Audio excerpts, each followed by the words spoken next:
Ça, c'est bien pour nous. Voilà. De la douceur, de la tendresse, un élan de générosité en plein cœur d'une nuit froide de décembre. Comme chaque lundi depuis bientôt 10 ans, Bruna Molcassio et ses anges gardiens de Monaco viennent en aide et apportent un peu de chaleur aux personnes dans le besoin à Nice. À quelques jours de Noël, aux boissons et plats chauds sont venus s'ajouter des couettes, des sacs de couchage, des panettones, des chocolats et des jouets. Ils ont tellement besoin de nous que... Et on est là tous ensemble. Il est un ange. Non, je suis une bandite, c'est pas vrai. Je suis une bandite. Chaque lundi de l'année, nous venons à donner un peu de l'amour, une parole, une touche sur les épaules, un regard.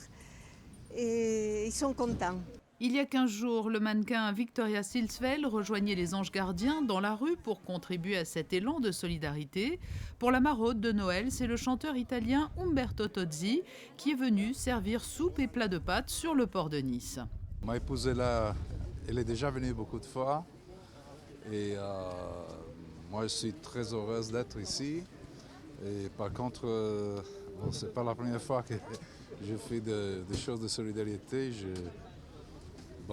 J'ai joué 20 ans avec une équipe de foot de chanteurs en Italie pour la recherche, le cancer et d'autres choses. C'est vrai qu'il est plus joli de voir qu'il va directement à les gens qui ont besoin, qui n'ont pas eu la chance comme nous et beaucoup de monde.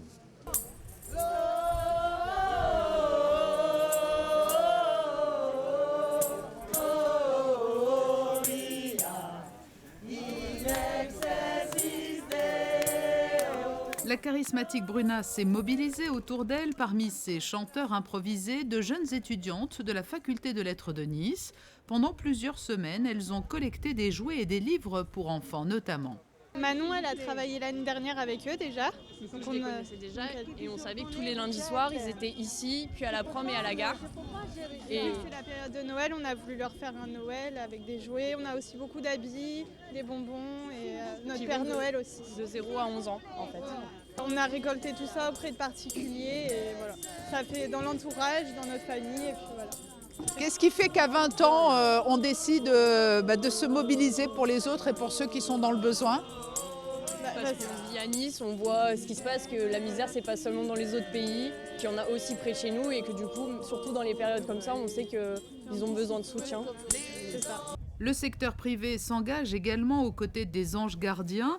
Si les restaurateurs ou boulangers sont extrêmement nombreux à fournir des plats et produits alimentaires, d'autres, dont l'activité ne permet pas de dons directs, achètent des biens de première nécessité, à l'image d'un groupe d'assurance qui est venu ce soir-là distribuer chaussettes chaudes et rasoirs. J'ai entendu parler depuis plusieurs temps déjà de ces rassemblements pour pouvoir aider les personnes qui sont démunies.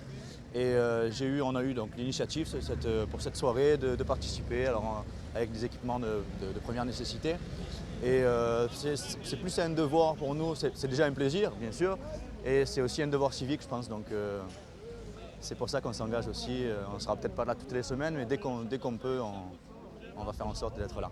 Les anges gardiens fêteront en 2017 leurs 10 ans. Chaque lundi, l'association monégasque nourrit pas moins de 400 personnes. Et au-delà de ces distributions organisées en pleine rue, elle a pu l'an passé payer des nuits d'hôtel et même aider à loger plusieurs familles dans le besoin. Pour financer toutes ces actions, une grande soirée anniversaire sera organisée le 17 février prochain à l'Hôtel de Paris, avec sur scène Umberto Tozzi, fidèle à la cause.